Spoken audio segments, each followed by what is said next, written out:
component to that. So the idea here is that going forward, rather than just trading files kind of freely on the net, you'll be subscribing to jazz or rock or the new releases. Okay. And we've built the systems that deliver that into a music locker and allow people to charge for it. Okay, so would you then be licensing this technology to folks who want to do subscription like the labels, or would you actually be... No, we'd be licensing it. That's the idea. Okay, is this a defensible business? Are there other folks out there doing similar things? Why do you guys think MyPlay's got an edge? Well, we have some competitors, but more importantly, we've spent a lot of time building the infrastructure for storage and playback, which seems like it might be simple on the surface, but there are a lot of intricacies to get it right in terms of having it scale to a large size, audio quality, digital rights management for actually enforcing the copyrights. When you hear about what's going on in the digital music revolution, you don't hear a lot of people talking about how they've taken great pains to enforce copyrights. That's one of the areas where we're way ahead. Okay. Store your files online, myplay.com.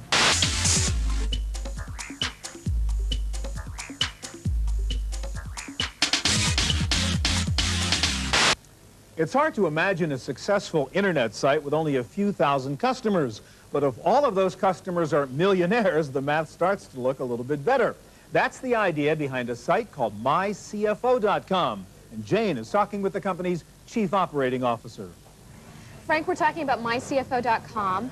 It's essentially an online money manager for the super rich. Now, my first question is, how did you come up with the idea for mycfo.com, or where did it come from? Well, MyCFO, the concept really started with Jim Clark. And I think, as most of our viewers know, Jim Clark was the founder of Netscape, Silicon Graphics, and Halcyon.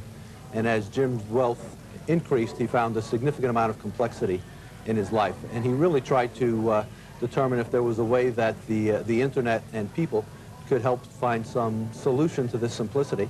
And that's how MyCFO was formed. And it's really a combination of people and technology to bring a total solution to the wealth problems of individuals. So give me an example. I guess that's a problem I'd really love to have, but from a MyCFO perspective, what are some of the technological things that you've done to make managing money easier?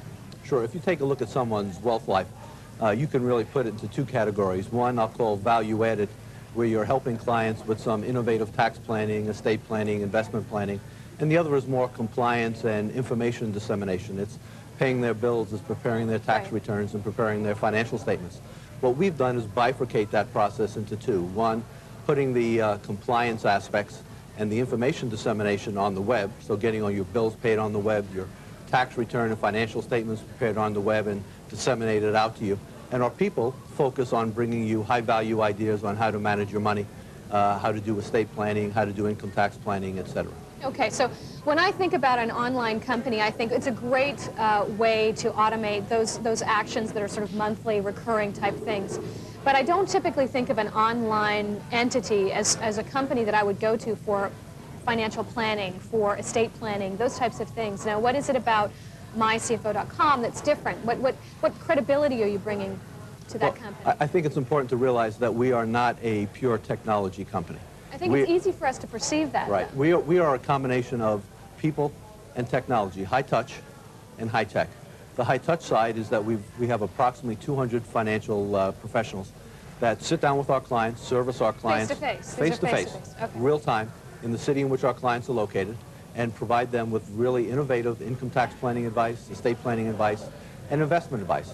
And what we use the web for is to enable our people to focus more on the value added, so that all the non-value added services are disseminated right out on our website. Okay.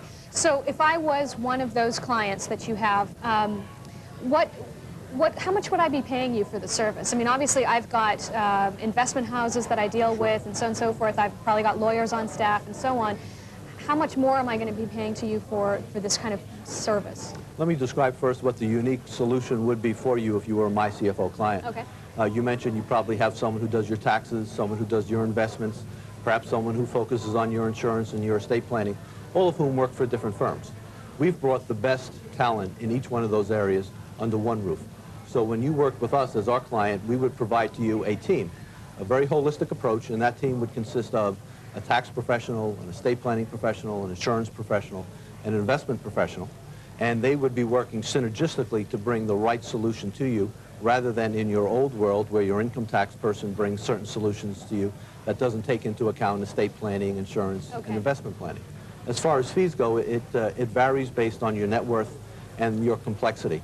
But on average, our clients pay anywhere from 25 basis points to 50 basis points, which would be 1/4% to 0.5% of their assets. Okay, and is that typically what you would normally pay if you had an independent financial advisor that handled things for you? Very comparable to the fees that you're paying to the 4 or 5 different service providers that you currently have. Okay, so the big benefit that we have is you're automating a lot of the more mundane processes, and the second one is you're providing consultative services in a variety of areas with a single source instead of the individual having to go to multiple companies. Exactly. If you think about the paradigm in which someone puts together a very innovative portfolio for you, investment portfolio, you can't bring the right investment portfolio for a client unless you combine your estate planning strategy, your income tax strategy, and your charitable giving strategy. So I think one of the great things about mycfo.com is you've got a very targeted audience. You know who they are. We know exactly who our audience is and what brings value to that audience. So that's mycfo.com. Thanks so much, Frank. You're welcome. Thank you.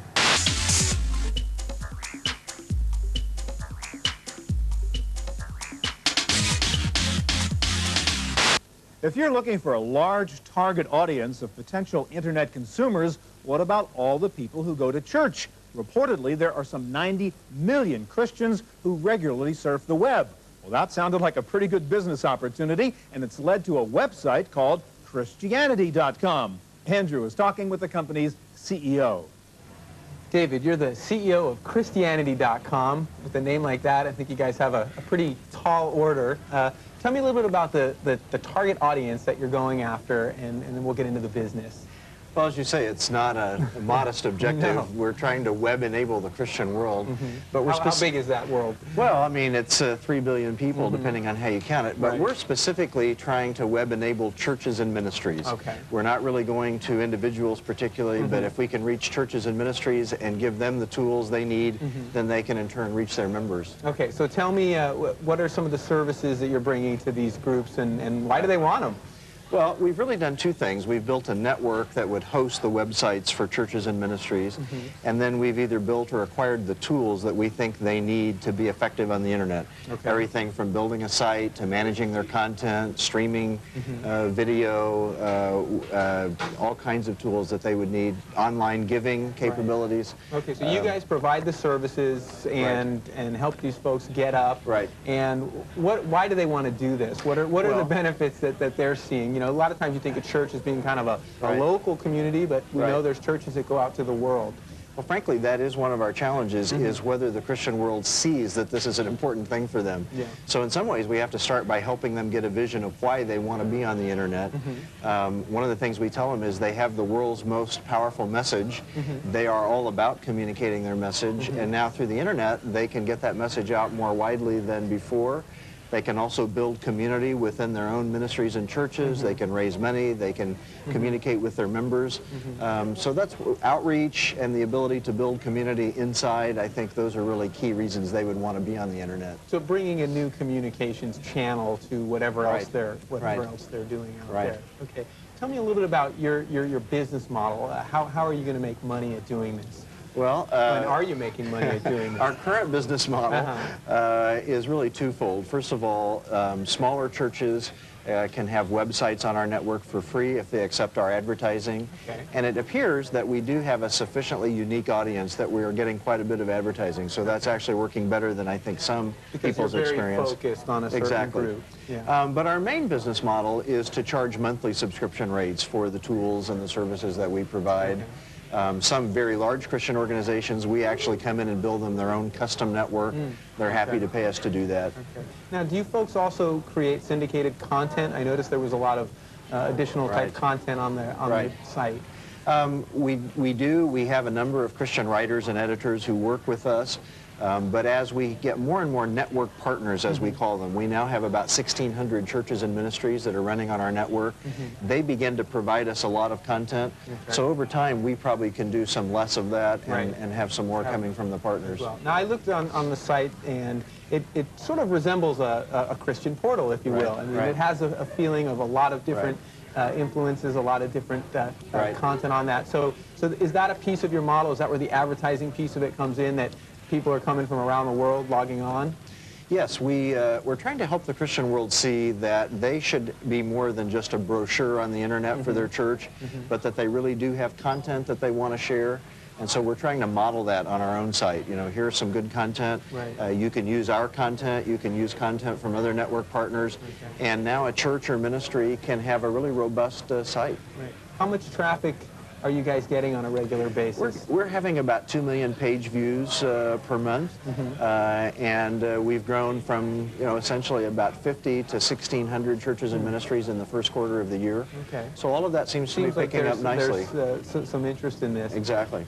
So David, I think the sort of the tough question is, how do you combine Christianity, religion, with a for-profit business in a way that sort of meets the needs of your constituents? That's a good question. We really felt that we would have to be a for-profit company, really, to have the resources to build the kind of network and tools that we would need.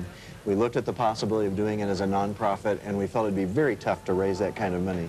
As a for-profit company, we've built a huge network that really could web-enable thousands of churches and ministries, give them very powerful tools. In a sense, we're kind of like Christian bookstores, music sellers. It's a model that exists in the Christian community, and I think they're comfortable with it. So it's sort of spreading the word and making money at the That's same right. time. That's right. Okay, Christianity.com. Thank you.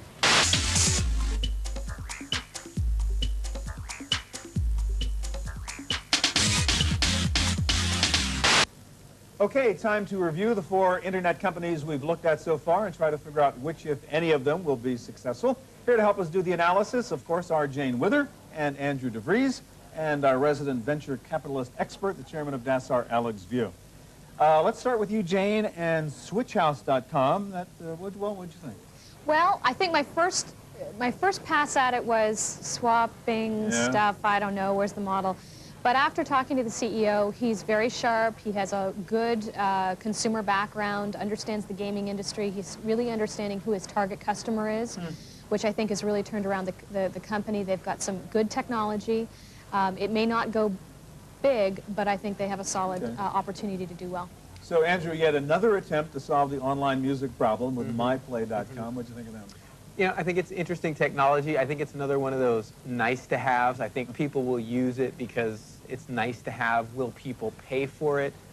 I don't think so. Their big model is going to be to try to license this technology to major record labels. Again, how many major record labels are there? I'm not sure if this is really going to be a go, and I know they're struggling. All right, a website for multimillionaires, mycfo.com. You know, that was an interesting site. You know, for me, I thought, well, it'll be a while before I'm going to need a personal CFO to take care of my finances. But at the same time, I think they've got a really good opportunity here. From a technological perspective, it's definitely scalable. I mean, I would like to have some of those services and consolidation and reporting that, you know, a multimillionaire would have. But at the same time, I could also use some estate planning help and so on and so forth. So I think there's opportunities to go right into other markets. At the high end, the key is going to be the kind of people they recruit to be able to provide that, you know, expert consulting to their target customer. So that's going to be the key. And Andrew, totally opposite model, I guess, with Christianity.com. Definitely. You know, big market. I mean, they're touting some big numbers 90 there. million. Some of these churches that they're targeting definitely have some money. I think the question is going to be, are these churches willing and want to reach out to constituency that's online, because that's really what ties it all together. You know, I think a lot of older folks may not be that interested. Some of the younger folks may be. I think it's going to be a tough one to call. This is a tough one in general to call. Alex, what do you think? Well, this is one of those sessions where we have 4 companies which are playing on a very even playing field, because each of them has some strength and each of them has some weakness. Christianity.com has a great advantage. Religion sells. Religion sells very well. So we have seen that there are so many evangelical cable stations, and all of them are very, very, very rich and wealthy. So that media has a great value, economic value. Now, is it going to translate into a public company, a public entity, a traditional internet company? Will they be able to execute and find the target? Most likely, yes. But that will not call for a public company, a multi-billion-dollar company. The second company that I would look at is Switch House. Switch House is an interesting company because the swap model is a model where it's a combination of eBay, peer-to-peer, and they're trying to solve an equation which is that they don't want just to buy outright something that they find on the web. They want to be able to share it and to swap it. The problem comes when you have something that people don't want, and you want something that you want from somebody else, and that the opposite party doesn't want it. Then you start having a three-way bartering, and it becomes a very difficult and pricey business model. So eBay has succeeded. Those one I don't know if they may succeed. And eBay, because eBay is already there, if eBay sees that their model can work, they would definitely start and jump on the bandwagon, and other companies would do it before they do it. All right, two to go. So 2 to go. MyPlay is a great company, but unfortunately they're arriving after the 7 big label companies have already defined their play. Today, nobody wants to hear about a new Napster type, even if it's in a locker room, and a virtual locker, because people don't want that. So I think that MyPlay is a great company. They have value, but they won't reach the game. They won't be able to make it at the end of the day. My CFO is the last company that I would look at. Great thing. Art Show is a former classmate of mine at Stanford. Is a good person. They're talking to rich people, but there are less rich people today than a year ago after the dot-com crash. So I wish them good luck, and I think that they have a chance, but I think that they don't stand a big chance to become a billion-dollar company. So no winners for you this week? No winners today. All right, you can never tell. All right, thanks to Sony for letting us hang out here at Metreon, and Microsoft SF, of course, and thanks to all of you for joining us. We'll see you here again next week at the Net Cafe. Net Cafe is made possible in part by PC